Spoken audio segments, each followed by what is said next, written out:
Quand j'avais commencé ce sujet, c'était un sujet obscur.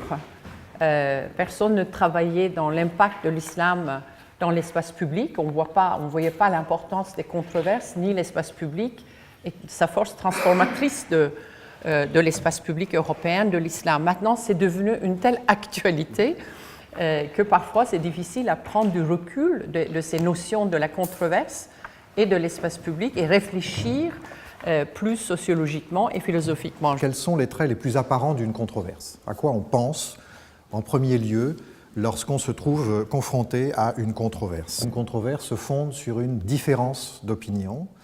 Deux parties au moins sont mises en présence à un moment. Une confrontation s'organise, des éléments de discours sont rendus disponibles, les arguments ne s'accordent pas au point qu'il est malaisé, difficile, de trouver une règle de jugement qui leur soit applicable. La controverse suppose que l'on s'offusque du fait qu'il y a une contradiction d'opinion, alors que cette contradiction des opinions survient dans un espace qui est supposé commun. Et donc on ne cherche pas à justifier le désaccord sur la base d'un accord, on s'offusque d'abord du désaccord lui-même. Et c'est pour ça que cette offuscation ou cette inquiétude ou cet étonnement à l'écart du surgissement du désaccord et de l'absence du sens commun libère la bataille de nos régimes d'inscription dans le temps, c'est-à-dire qu'on déclare par exemple tel interlocuteur comme n'étant pas de notre temps ou n'étant pas de notre modernité, n'étant pas de notre présent, mais relevant d'un autre temps. Dans le cas aussi de l'islam qui fait irruption dans l'espace public, il y a un effet différent des controverses parce que ce n'est pas avec les semblables. Donc ce qui est posé comme question pour nous, qui est semblable, qui n'est pas semblable, donc cette citoyenneté. The Senegalese state becomes laïque. It's a very serious problem. Because as you know, there is a debate going on. Alors à sa mort, on met Mahomet dans un cercueil en fer. Or that we should try to build or rebuild a discourse combining a definition of secularism, even a secularist perspective, with a cosmopolitan perspective.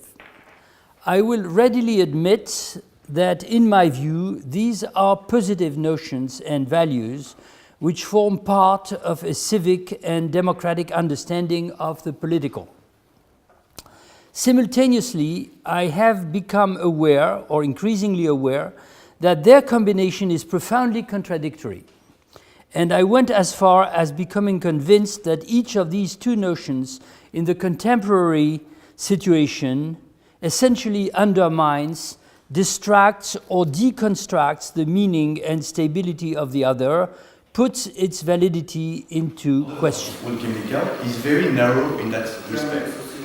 In Germany,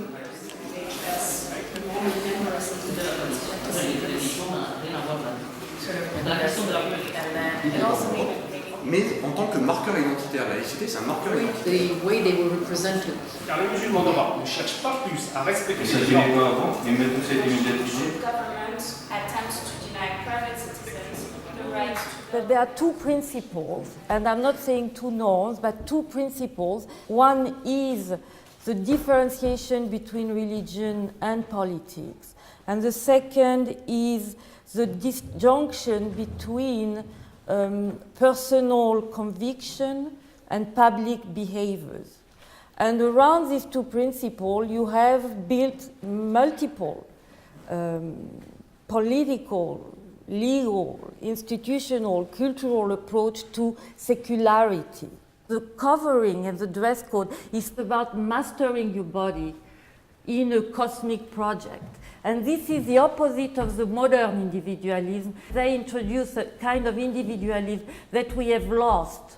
This is not a philosophical work only. Maybe I'm a political scientist, that's why. But it's a legal work.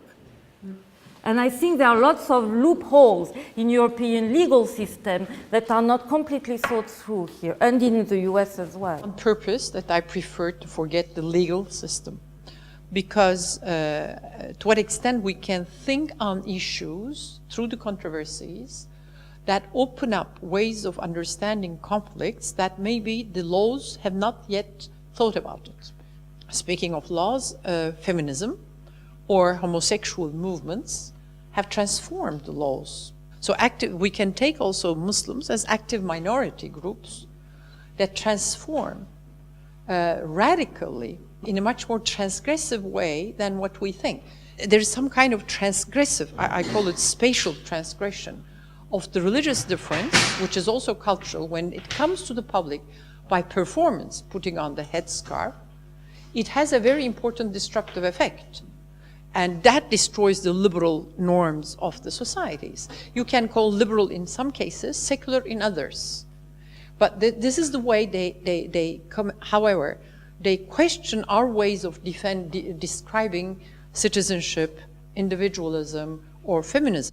En 1986, je crois, au Texas, il y a eu la prohibition de l'homosexualité.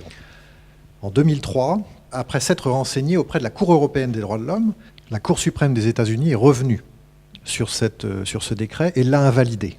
On a un exemple typique d'exercice cosmopolitique qui est pratiqué par des juges qui font des allers-retours, qui culturalisent leur regard et reviennent chez eux et font un exercice de réflexivité en quelque sorte. Les systèmes légaux évoluent par tension à l'intérieur des différentes enceintes nationales. C'est vrai que ce qui est intéressant de suivre, c'est les décisions de la Cour européenne des droits de l'homme, parce qu'elle est en train d'imposer une certaine définition de la laïcité ou du sécularisme qui n'est pas toujours en accord avec les différentes réalités nationales. C'est le regard politique et les rapports de force qui font de l'islam un cas exceptionnel.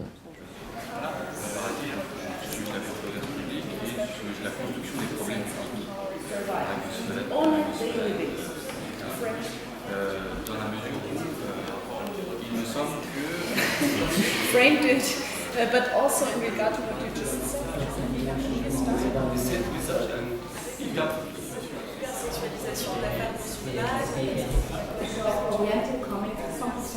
It becomes increasingly difficult.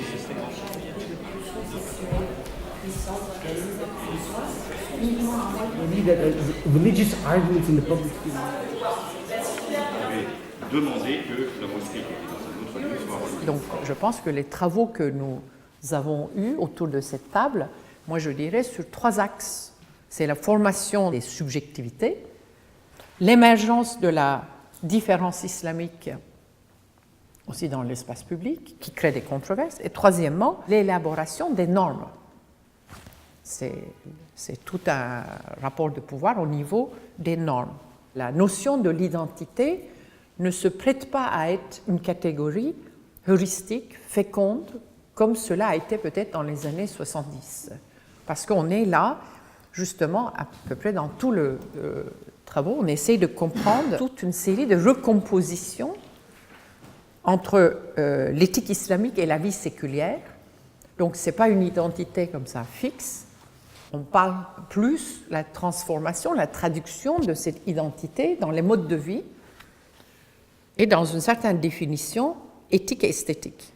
Il y a une réflexivité constante quand on travaille près des subjectivités des musulmans, constante entre leurs expériences de vie et leurs soucis pieux, éthiques, islamiques. Donc je pense que c'est ce va-et-vient, c'est ces recompositions qui rendent tout notre travail plus complexe. Pourquoi l'usage de la notion de la controverse? Parce que d'abord, les controverses témoignent de la visibilité de la différence islamique dans l'espace public. On ne peut pas donc faire un récit des musulmans en Europe en termes d'exclusion-inclusion. C'est ça qui est intéressant. L'espace public aujourd'hui donne une scène où on voit qu'il y a une différenciation des musulmans qui sont en rapport, en interaction autour de ces controverses. Donc ces controverses produisent des acteurs. C'est ça qui m'intéresse.